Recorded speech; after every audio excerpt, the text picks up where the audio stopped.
Okay, we're going to show you how to field dress a deer. We got a doe here, early season. Ran a little ways and it's kind of gassed up. First thing you do is you try to pull the skin away from the intestines. So you don't puncture it. This one's got a little gas in it.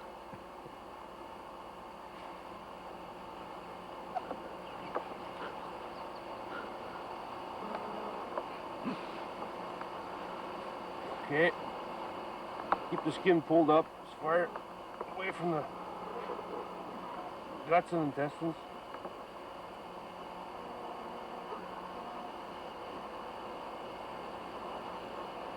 Once you make an incision, just go right up to the rib cage. You don't have to go any farther past the rib cage. As you come down here, keep the skin away, keep it away from the intestines.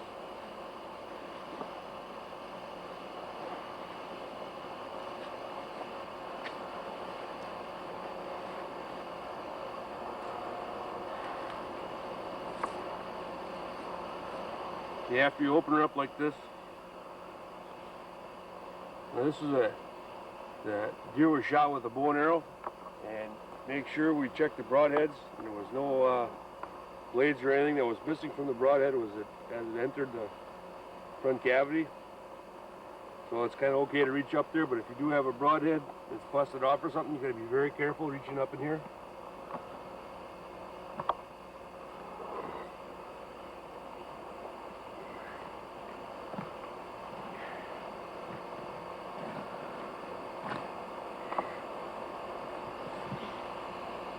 Reach up here, we'll get it way up by a windpipe.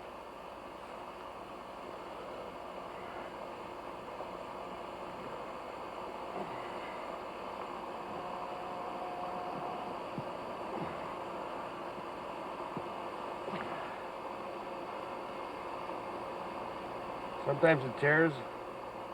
Be real careful.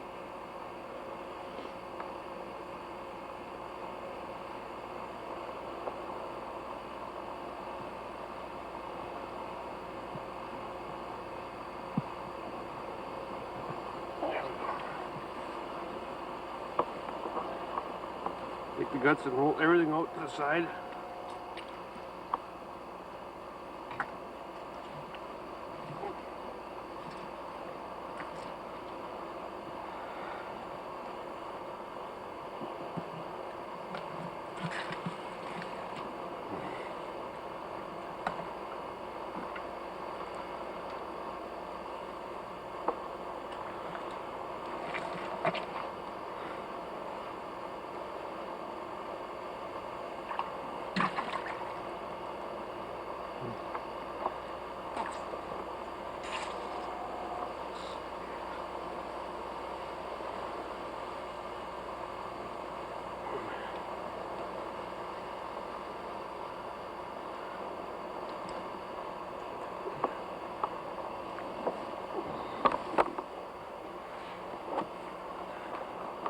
Now that you have the intestines out,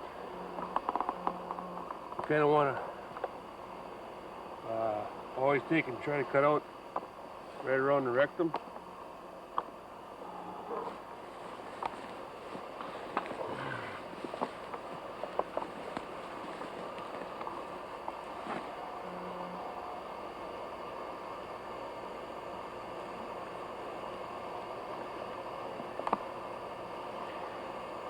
You always try to remove the rectum and that because you get a bacteria that'll sometimes form.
There we go.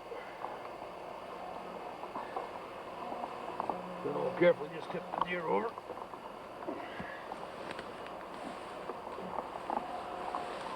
Try to get it on its belly if you can.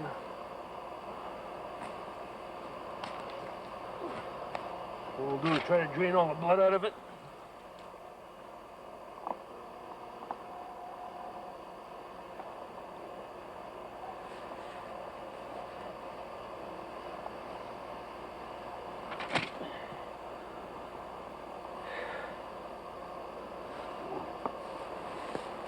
There we go.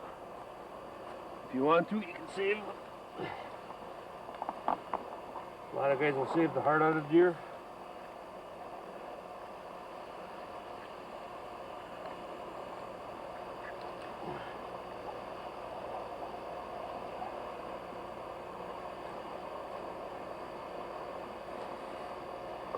Trim it up a little later. Heart, a lot of people do save the heart for eating. Notice that I only have a small knife for cutting deer. You don't need a bowie knife, all you need is something fairly small. Something that you won't cut yourself with. Field dressing a buck is the same as the doe you just saw, except that the male genitals have to be removed, which I'm showing you right now. Cut around his genitals. With the appearance of chronic wasting disease, it is recommended to wear latex gloves while field dressing your deer. When finished gutting, be sure to clean and disinfect any of the knives used in the solution with equal portions of bleach and water.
Okay, we got a buck here we're going to take and process. We'll show you the way we're going to do it. First of all, we always go from the hind legs to the neck. You can do it either way, but we feel that we have less hair and less problems going this direction. So you can cut out the front legs right by the knuckle, and we take a meat saw like this and cut it up about 2.5 to 3 inches above this here spot right.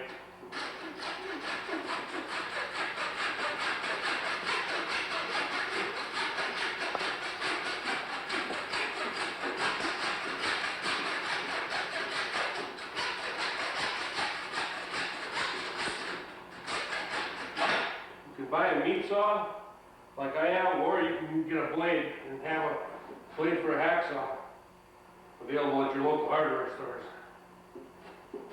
All you need is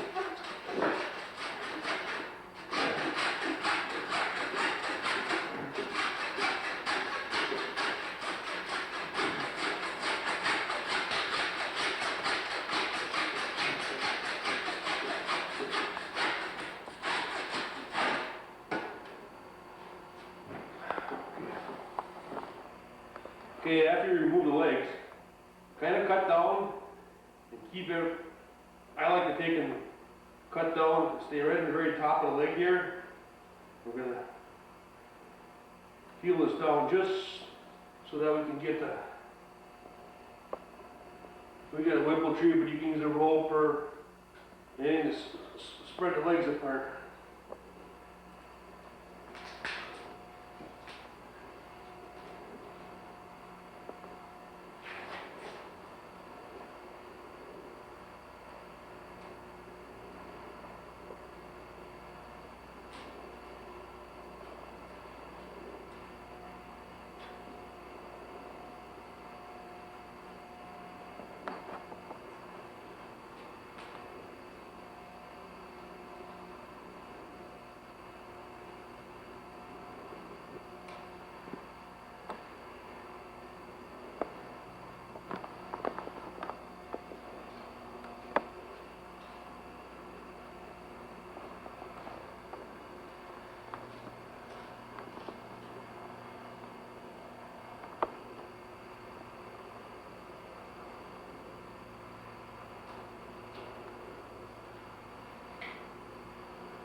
Okay. That's good here. Okay, what I did is I got the hide cut down here, and I made it so that we have a place here that we need to tie a rope, or use a whipple tree or something similar to that. So we'll use the hang. You need to tie ropes, or like I said, we use a whipple tree, but you always make sure you cut above this joint, and strip it down just so that you can get at this, so we don't end up with any extra hair. Okay, so now what we did is it's cut them down just far enough so we've got these gambrel hooks in them. And now we get hang them up. What we're going to do is slice it down. We're going to work it so that we keep almost all the hair so it falls away.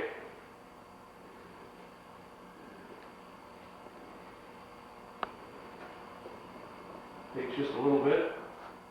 Take your knife, keep working around.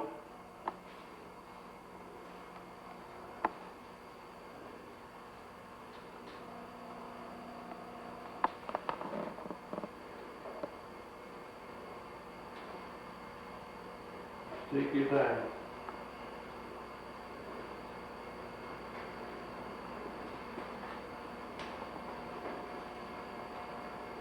It really isn't hard, anybody can do it.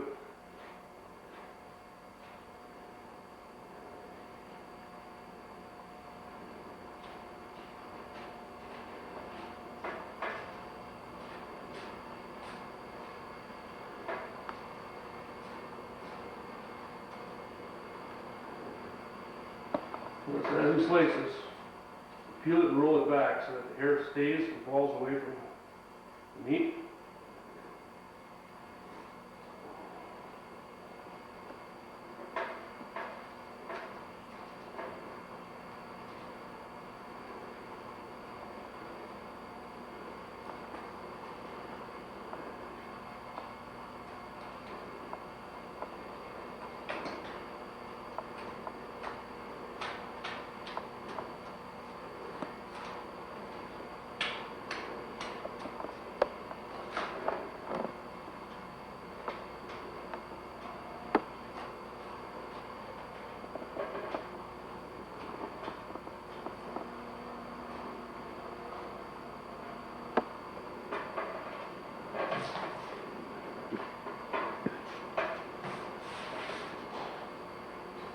Okay, now we'll work on the other one, just like this. Same thing, so run you up to the side. Okay, and after you get the other leg, what we'll do is work our way down here. Keep the leg working along the hindquarters.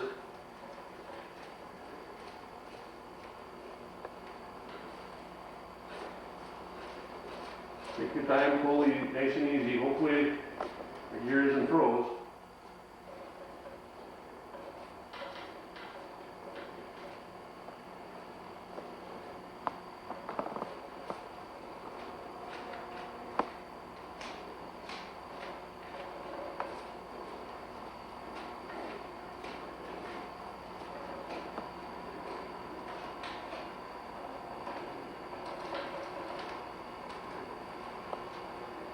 Cutting the tail off. During the butchering process, it is also suggested to use latex gloves. Also to keep saw cuts through the spinal column to a minimum.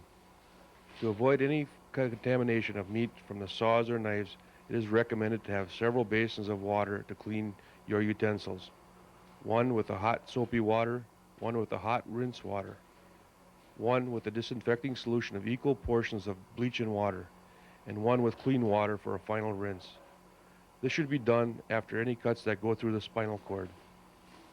When antlers are removed from the skull, use a different saw and clean with the same process. Also, deer carcasses and hide should be disposed of in a landfill.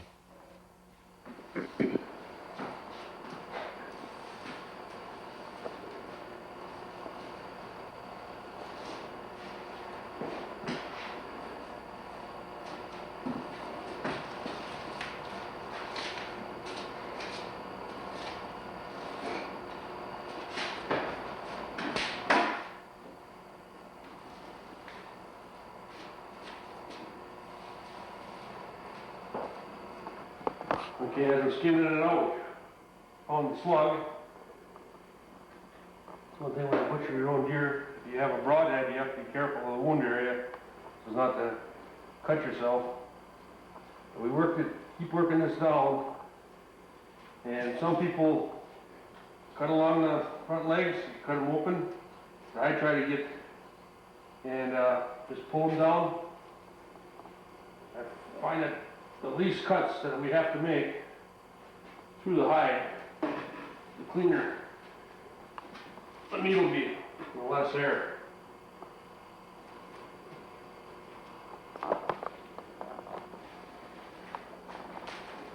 All I do is cut down, cut inside here, and there. Work your way down. And work your fingers through. After you work your fingers through,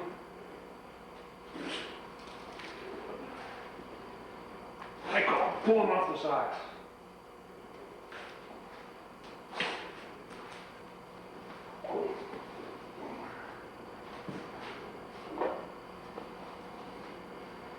You can, if they're really cold, you can take and cut these. But this ear is still warm yet, so we're just going to take and pull them off. I said, you must cut through hide.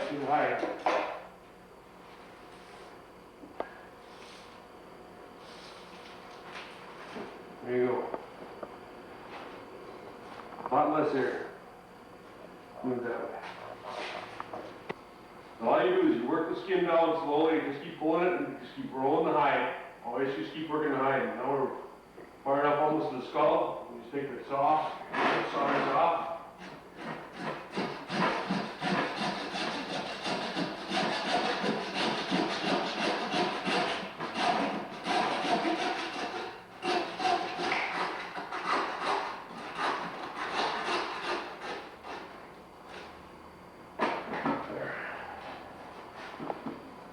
Turn that hide inside out, take the head off and take it to a tanning shop, and if you want, you can do something with the horns. That's basically that. Now what we're going to do is we're working a deer, taking all the fat off of it. All you do is going to sit and keep trimming all the fat, and if there's any hair, rip off any excess hair.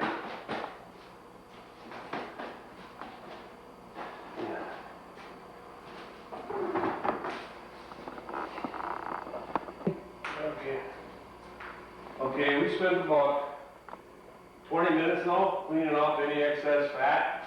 You see any hair on it right now, we've cleaned it all off. The big thing is we want to get the bulk of all the fat off now. It's just as easy when it's hanging like this. Okay. First thing we'll do is we'll come over here, we'll take the inner loins out and show you how we're going to do that. These are the inner loins. What we're going to do is take these out. You try to get these out as early as you can, because what happens is they'll dry right up to almost nothing. But there's a couple different ways to serve them. They'll be in my wife's cookbook. Just cut right up in here.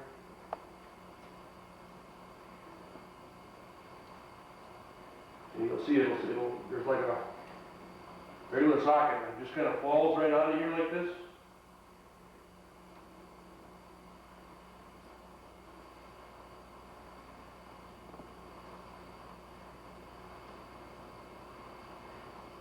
Pretty much almost pulls away by itself.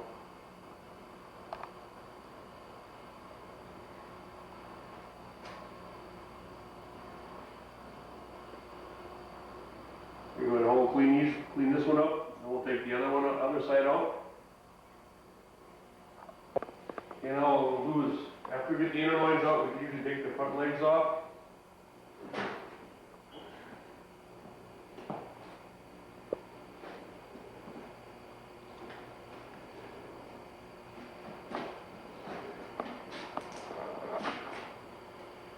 If you've got a crew of people, what you do is, some people will work on the legs while you're continually taking sections of the ear off. If you're by yourself, it'll just take a little longer. Held in by muscle, so there is no bone that's holding it in. So a good sharp knife, and you can just take them right apart.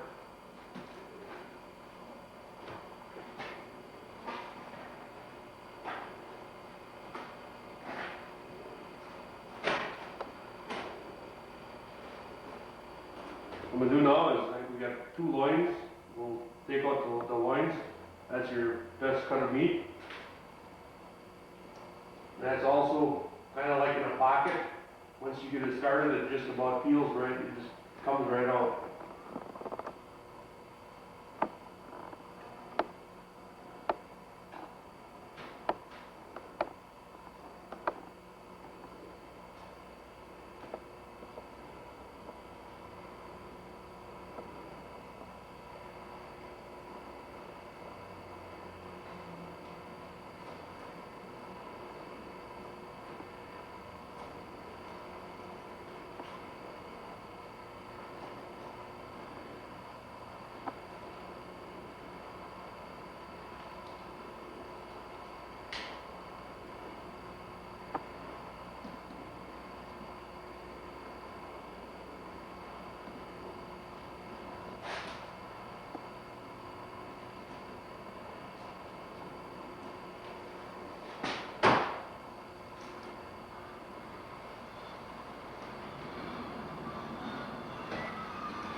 This is one loin now, just clean it all up. All you have to do is make a cut up here to get it started, and you'll see a socket right through here. See how this all cleans out? And it basically comes right out. You can take and twist your knife and go right alongside and pull it right down.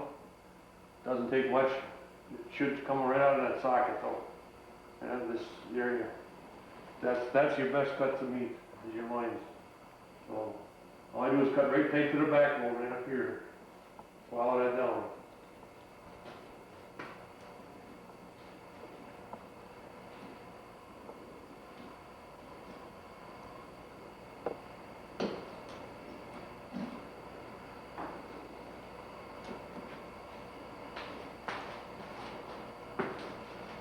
Up here.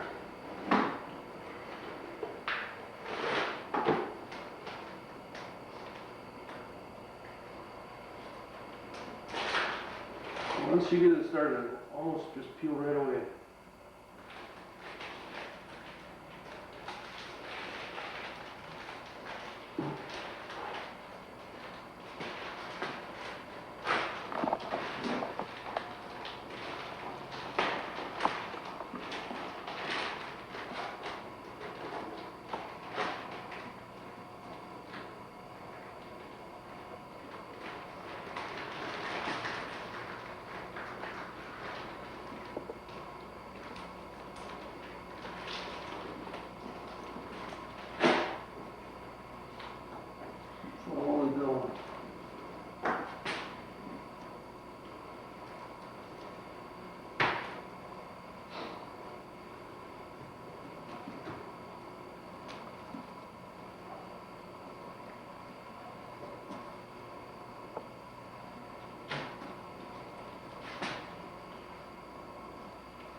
After we get these cleaned up, we'll show you just how we butterfly them.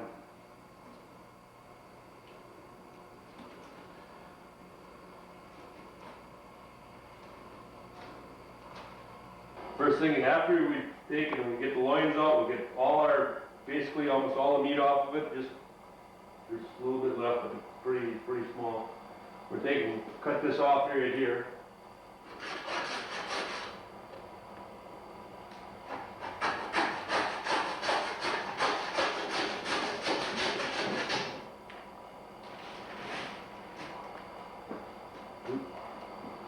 Now we're going to cut it right down the center here. We'll split the hind quarters.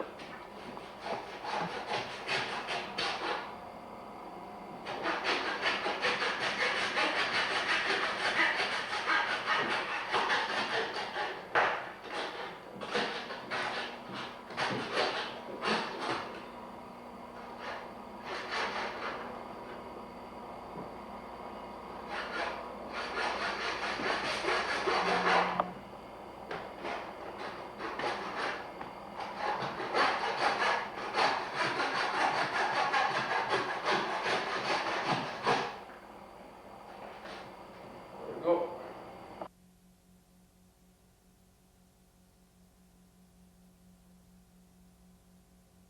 Already cleaned up some of the loins that we cut up from our deer last night when we were butchering. These are the two inner loins, what they look like after they're all trimmed up. These are some of the tenderloins, the back straps that we pulled out. Here's one we haven't started on yet. I'm going to show you a little bit of how we trim it. We take off all this white colored skin, this tendon that holds the loin in place. And to do that, you just slide your knife underneath and just slide it right to the end and take this right off. This is what will make the meat tough if you try to fry that, because it's such a thick cord. It makes your meat really tender. And this slides underneath this little piece of meat here, so I'll trim this meat off.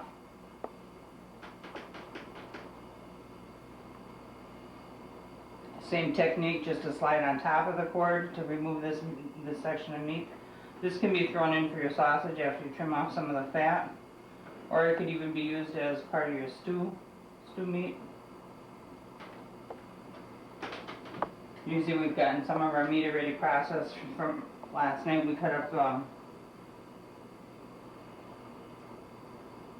we had trimmed up some of this is our stew meat, the better cuts of meat that doesn't have a lot of tendons in it. The rest of it will either be used for ground for hamburger or for jerky meat if you like to make your own jerky, which is a very simple process. There's a lot of different machines out there for drying your own, for forming your jerkies and for drying your own jerkies. A lot of different spices you can use. I'll continue just to remove this white tendon off of here.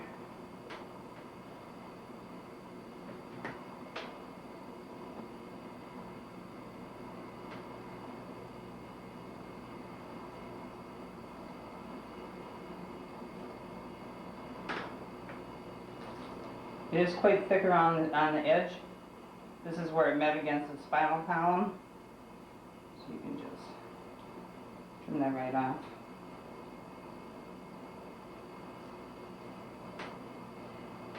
You can see I keep lifting as I trim, that way you keep pulling it away from the meat and you don't lose as much of the meat.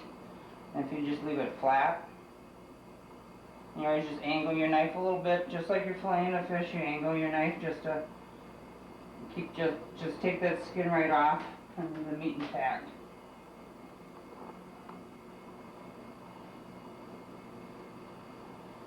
If this is the first time you've ever done a loin, it does take a little bit of getting used to how to angle your knife, so don't be surprised if you make a few miscuts, and if you do, it's no big. You only lose about a mouthful of meat, so it's not the end of the world. As you see, I went a little deep on that cut myself.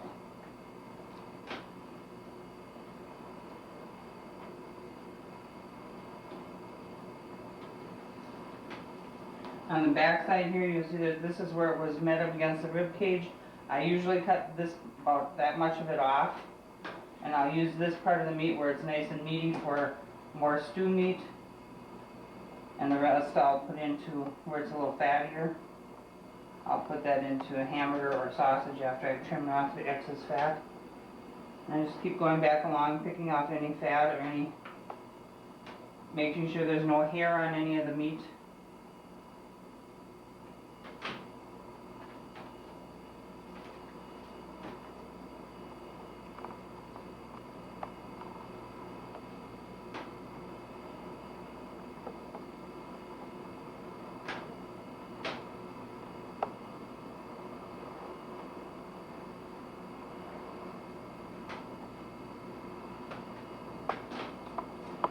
pretty much looks like the ones we've gotten done already. And we'll use this to butterfly into steaks. Usually I just trim this part off and use this as part of the stew to get a nice flush cut right at the beginning. Now to make a butterfly, you make it cut. Now I'm going to go about 3/4 of an inch or so. If you like it a little thicker or thinner, it's up to you. It's your choice on how thick you want your butterfly to be. But you just cut partially down, just about down to the center. Stape the whole back about 1/4 of an inch from going through. And then the next cut, you go all the way through. That way when you go to take your meat, this is what your backside looks like when you flip it. It lays pretty flat. And there's your butterfly. Usually I trim just a little bit on ends here to make it a little flatter when you go to fry. And that's your butterfly. And you continue on down the whole steak. And the colder your steak is, or your meat as you're cutting, whether you're trimming for sausage or for a hamburger or even your steaks, the better it'll trim out.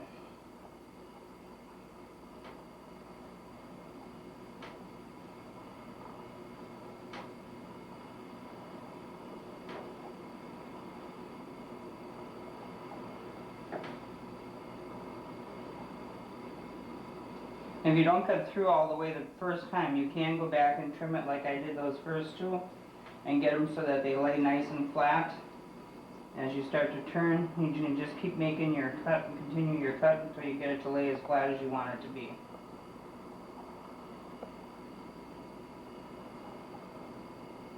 That's what you call a butterfly tenderloin.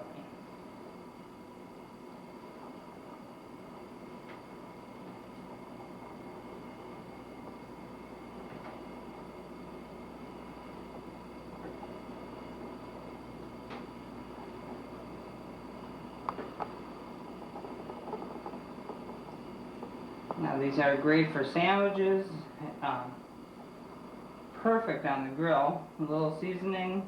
You can marinate these and let them sit overnight in a nice meat marinade and throw them on the grill. They are excellent that way.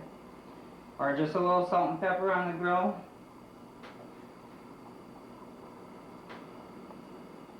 Some people like to fillet these thin and use them for sandwiches.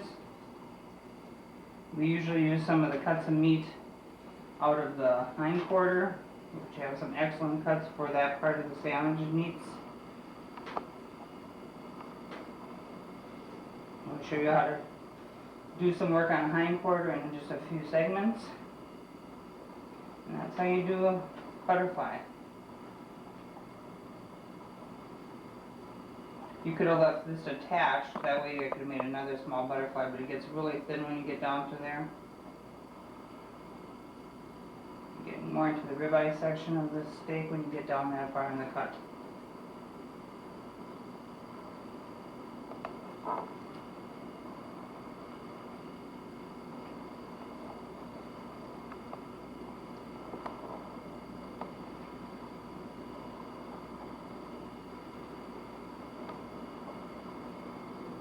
Now these are either ready for the pan or ready to be froze. We do use vacuum seal. We found that's the best way to preserve our meats from year to year. And that's a filleted tenderloin. This will trim up, saving the best part of this nice meaty part for either some stew meat, and this part that's a little fattier, we'll trim out the fat and any of the tendons we can, and that will be these smaller inner loins. A lot of times these I'll just cook as a whole piece. I'll lay them on foil, season them with any type of seasoning you'd like. A little onions with them, some butter, and even sometimes a little green pepper, and just put them on the grill and let them cook that way. They are excellent. You can cut these up if you like tenderloin tips. These work excellent for tenderloin tips over rice or noodles, whichever way you prefer to serve them. This can also be used for that way. They are small, so it's hard to make these into a roll. I do have recipes for rolled steak, which you could just, I'll try and show you one real quick. You just kind of cut it open and then stuff them and then tie them. Use a bread stuffing or just a seasoned stuffing and flay them open like you would a steak, a fish right down the middle. Stuff it and retie it and bake those. Excellent just about any way you would make them. Okay, I'm going to show you how we bone out the hindquarters. This one we're going to leave whole. As you see, we just trimmed off all the visible fat and any of the heavier ligaments that would be out there. We're going to leave it whole just like this. We're going to take it to the butcher and have him smoke it for us, and they'll dice it and slice it for us then. He'll debone it and smoke it. This is one that I took apart, and I'll show you how I did it. This is part of a roast. What we did was we took out this inside part of the meat and made a small roast that way, and this one we just trimmed out the inside fat and then tied it. And it's just tied with cotton string that you can buy in the grocery stores or in any of your hardware stores. Makes it nice for keeping it a little more uniform when you're trying to cook it and it doesn't roll around. Now to take the bone out, I always turn it so that you have the inside of the leg up. You can see the bone runs this way along this large muscle. And you just start making your cut right down. And there's a little bit of a curve to the shank of the bone. So you just start slicing in and feel the bone as you go down with the tip of your knife. And once you get to the bone part, you just slide your knife, just slowly start making your incisions and your cuts following the curve of the bone. And the meat will just keep peeling away as you go. This part of the knuckle is quite large, so you have to feel your way around it.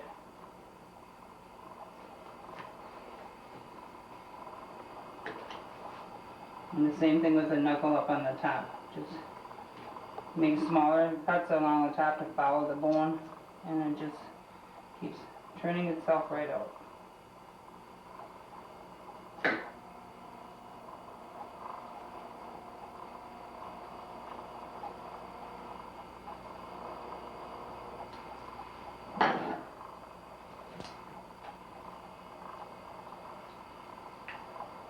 This is a heavy cartilage up in here that runs part way up into this muscle, to that heavier muscle. So you do have to watch how you go up and around it, otherwise you get that hard cartilage in with your meat and you'll have to trim it out later.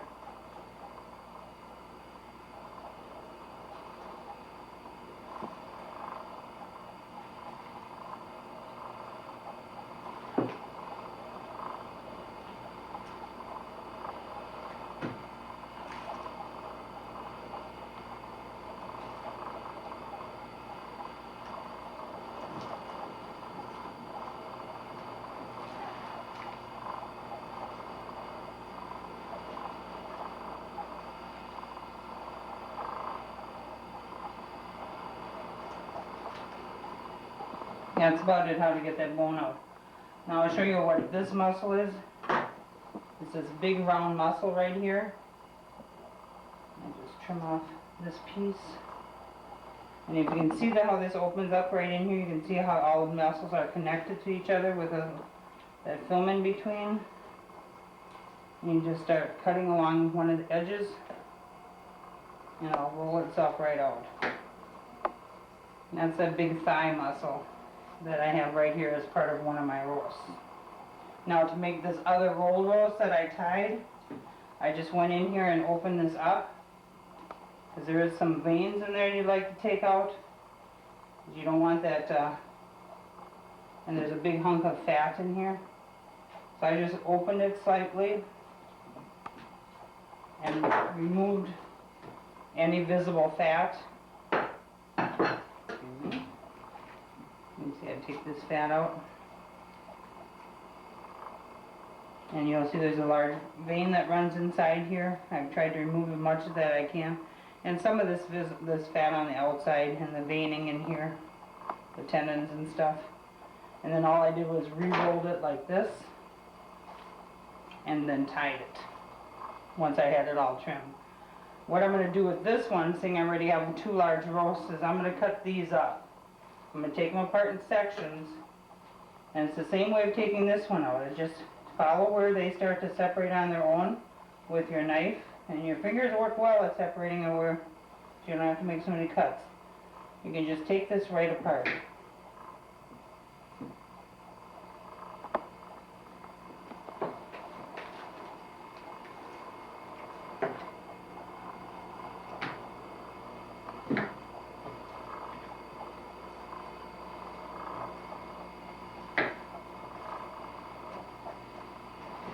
Now you've got one nice section here that you can clean up. I usually remove this small layer, otherwise it falls apart as you slice it for your steaks.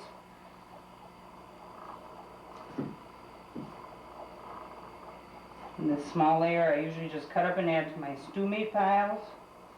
My stew meat, it is excellent for stew meat, or it can be used as a piece of, they can save that to use for jerky if you like slab jerky. And this I would just trim up and slice it into steaks, take all the visible fat off of it. This section that's left here, you can remove this small tubular part of the meat, and then I would butterfly it just like I'm doing. This part will be used for stew meat. This circular piece that's in here,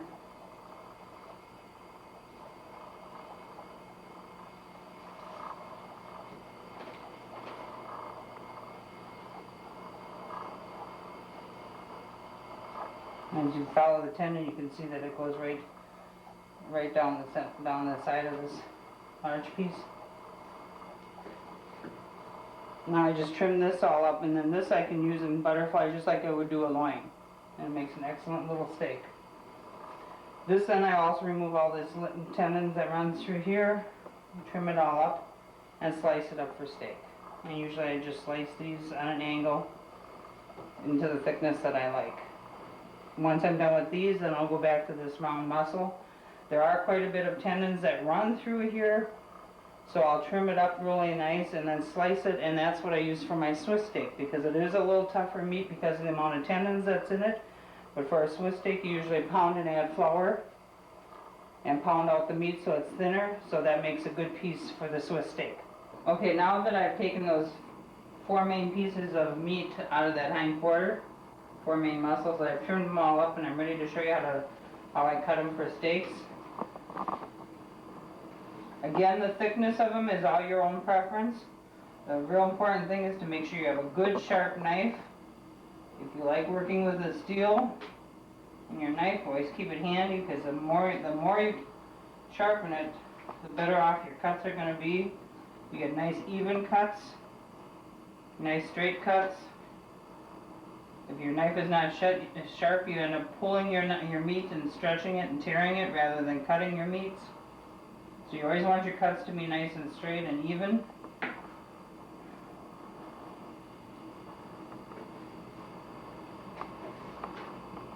When I get down in this section of some of these pieces, because they end up being so narrow, it would not make a nice steak cut. I'll just cut off what I want for the steak, and this I'll put in for stew meat, for those who like stews, or for like a tenderloin tip type of meal. As you can see, there is no visible fat inside of this, so because we've trimmed everything off. This is that small tube I explained earlier, that I'm just going to cut that into a butterfly, somewhat similar to what I did with the tenderloin.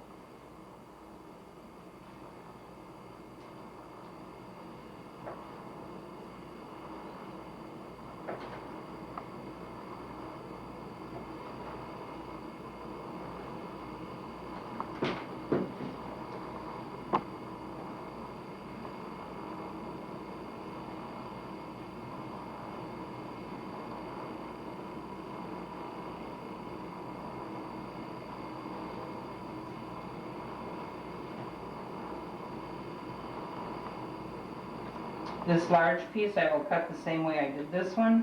This is the only one I do a little bit different. This is that large thigh muscle that does have the tendons running through it. As you can see, there's quite a bit of tendon inside here yet. This is what I cut up for a Swiss steak. Usually what I do is just make the cut straight down, leaving it in a whole piece, and after I make a few cuts, or you can cut the whole thing, it doesn't make any difference. Then I usually cut it in half. That way when you have a nice enough piece, when you pound it out, you still get a good sized serving out of it.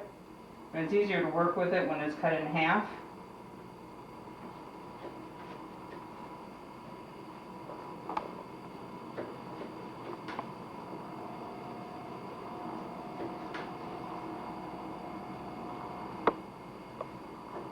These can be used for steaks. As you see, you get into the middle part of that muscle. It is a nice sized steak. It does turn out well. The only thing is when you do start to cook it, this will tighten up and you'll end up with it getting a odd side shape. So I would just slice this if you're going to use it and grill it on the steak. As a steak on the grill, it is wonderful tasting. It is part of what you'd find in a round steak and a beef. This is right where that comes from. But it makes a nice steak, or if you want to use it for a Swiss steak, either one is your preference. As you can see, we've got quite a few of them wrapped up, already ready to go, all ready to go into the freezer. We have found over the years that vacuum sealing is about the best way of preserving it. As you can see, we have, and they're marked with the date and what is in it. Now this was from the tenderloin and the month and year we purchased it. Our Swiss steaks are in here, our regular venison steak, which came out of the hind quarter, plus our stew meats. And we've tried quite a few different methods over the years of trying to keep our venison in the best shape possible for cooking. We found that the vacuum sealer has worked the best for us throughout the years. There are different types of vacuum sealers, so find yourself a good reputable company that you can get one from and have fun. It does take a little bit of work. We've been doing this for quite a few years, and it takes us about 2 to 3 hours to do one deer. But we are very fussy. As you can see, our meat is very clean. There's no hair, no visible fat. If you do take your meat to the processors, they do require that there isn't any hair in your meat, that there isn't a lot of fat and gristle, no dirt. As your meat, your deer can get dirt inside the cavity when you're pulling it after it's been field dressed, when you pull it through the woods and stuff. So if you do your own meat, it is well worth it to take the time and take off all the gristle and all the fat and keep it clean. The cleaner it is, the better tasting your meat will be.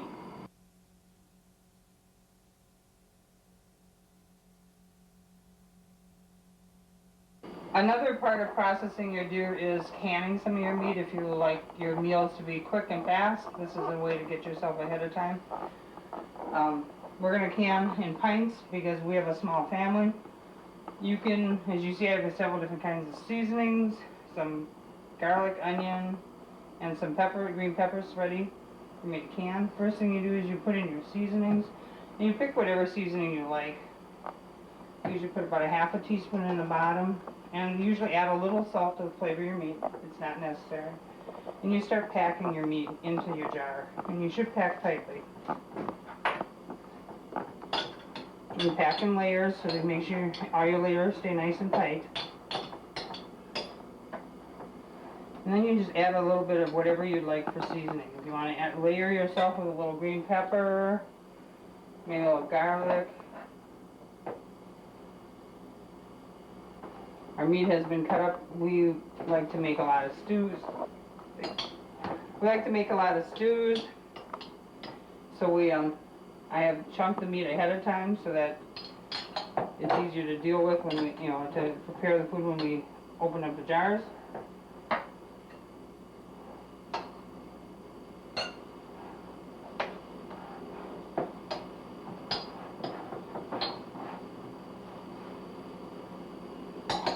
You can see we have several of our jars made ahead of time, and every one of them has a little bit of a variety. Some with just onions, some with just onions and garlic, some with no added vegetables of any type, just some seasoning.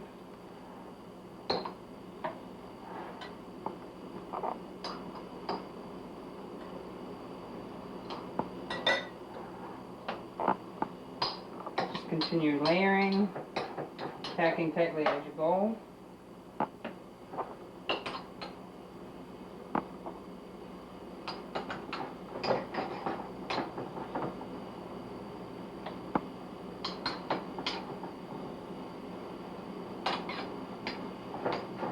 When you are canning, and whatever brand canner you use, make sure you read your instructions carefully and follow what the manufacturer recommends. Most jars you fill within 1 inch to a half an inch of the top. Put on your lid and ring and secure it. And just continue until you get enough for a batch for your canner.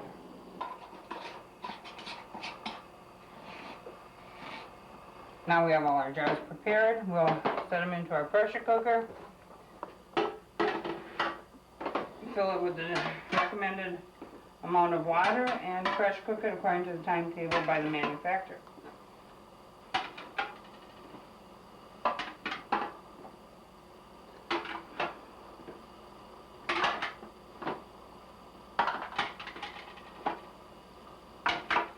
Now we have our jars all ready. We'll just fill it with the amount that the manufacturer recommends, and we'll can it for the correct amount of time.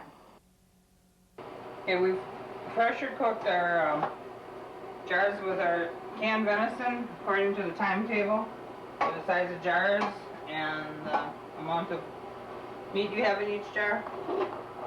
And this is our result. There was no liquid added to these, just a little bit of seasoning. A few of these we added like about a teaspoon to a teaspoon and a half of barbecue sauce, just to add a different flavor. And this is the results of our canning. Now we'll leave these on a towel or a rack until they're fully cooled and store them in a cool, dry place to enjoy at a later date.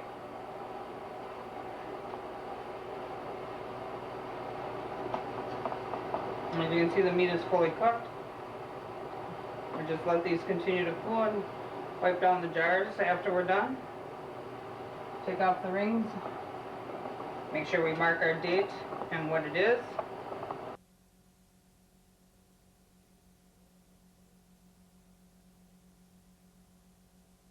Thoroughly mix the meat so that all your seasonings get blended through the meats.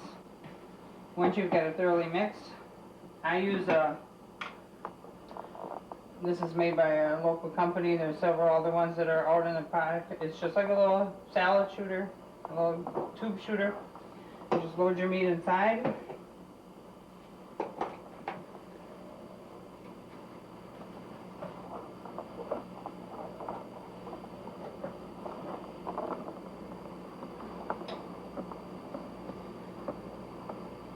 The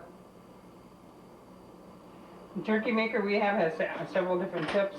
You can make flat, rectangular, you can have a larger tube, and then there's a small tube. We prefer the flat style.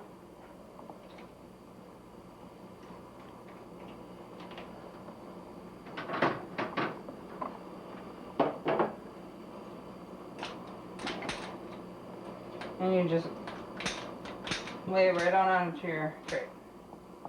You can go whatever length you desire, if you want long jerkies or small.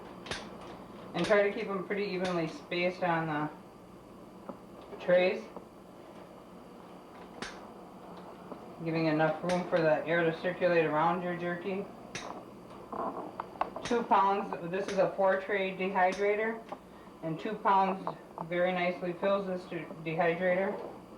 It's easier to work in 2-pound increments because that's how most of your jerky spices come, prepackaged spices come. And it's just a nice quantity that you're, by the time you're done with that package of 2 pounds, it doesn't get stale in the refrigerator. That's where you store it after you've opened it. And gives you a nice variety of sizes.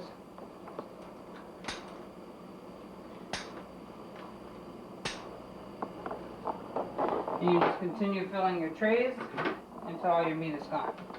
Once you have your trays all filled and all your jerky meat is gone, just put your trays all on together onto your dehydrator.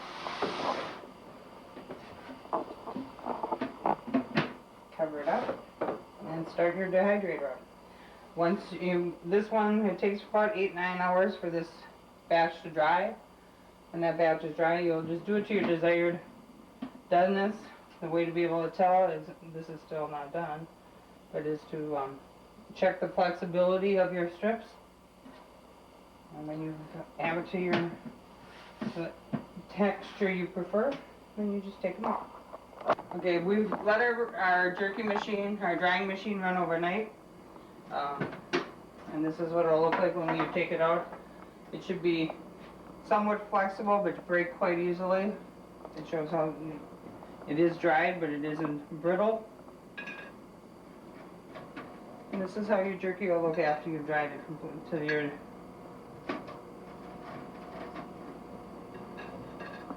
Now it's ready to serve.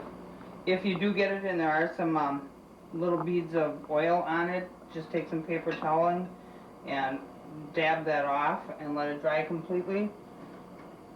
If you have real lean meat, your meat should come right out of the dehydrator looking just like this, as this has. We do use a lot of the American Harvest brands. They come with the curing agent and the spices already mixed for you. All you do is combine the 2 packets and mix it with your meat. Works very well, has very good flavor. We also use the American Harvest Jerky Works shooting gun with the different tips that we showed before. Our favorite one is the flat because it just seems you have a better, it's not so thick and it dries more uniformly. And we also use the American Harvest dehydrator. It has a fan unit on it and it has different temperatures and fan height settings that you can use to get your air moving at different speeds depending on what type of food you're dehydrating. But we have found this combination to be the best. We've tried other brands and we always keep coming back to this brand because it's been the best we've ever used. Now that you've gone through all the preparation of skinning your deer, cutting it all up, cutting your meats into the portions you wanted, good thing to do is to vacuum seal. We use the food saver, and over years we've tried a variety of different methods of trying to freeze our food to keep it as fresh as possible while it's in the freezer. And through the years of elimination, we've come to the food saver. You can cut your bags. You can get rolls of the bags. They come in a box like this in 2 different sizes. And then you just cut them off to the length you need. Seal the end, put your food inside, and seal the other end, and a vacuum seals it just like this.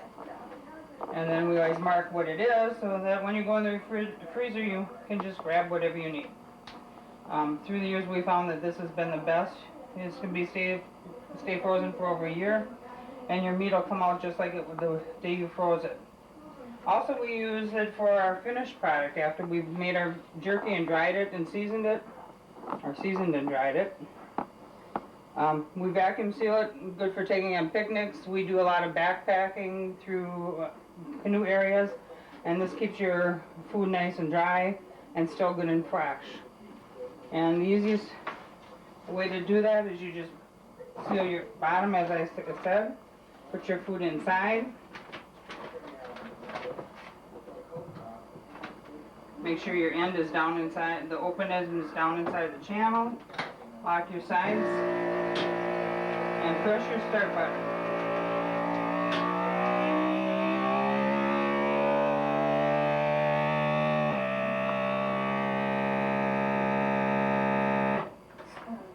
It will vacuum until it has sucked all the air out of it. Once it has removed all the air from the bag, it then turns on the light and starts to seal your product in your bag. When the light goes out and the motor shuts off, you're all sealed. All you have to do is then mark your bag as to what's inside of it. And it's always a good thing to date your meat. Even, fish, we always use the actual day we buy it or bag it and freeze it. Meat, we just use the year because this is deer hunting. It's only done in the fall of the year. And that way when you go to the freezer, you always know what's the oldest and what you need to use first. We hope that you have found this video to be very informative. We've been doing our own venison for the last 35 years and have tried various methods. The techniques we have showed on this video are the easiest ones we have found to learn and use. By talking with other fellow hunters in the field, we have discovered there are many people in the woods that do not even know how to field dress a deer. Others have found it too expensive to have someone else butcher their game. Some even question whether they even receive their own meat back from the butcher. By using the methods we show, you control the quality of your meat and the amount of meat that you get. To complement this video, my wife has written a cookbook. These recipes have been collected from fellow hunters who are proud of the meals that they create from the game that they harvest. An order form will be enclosed for the cookbook in the video, or you can visit us at our website at www.mldvenison.com.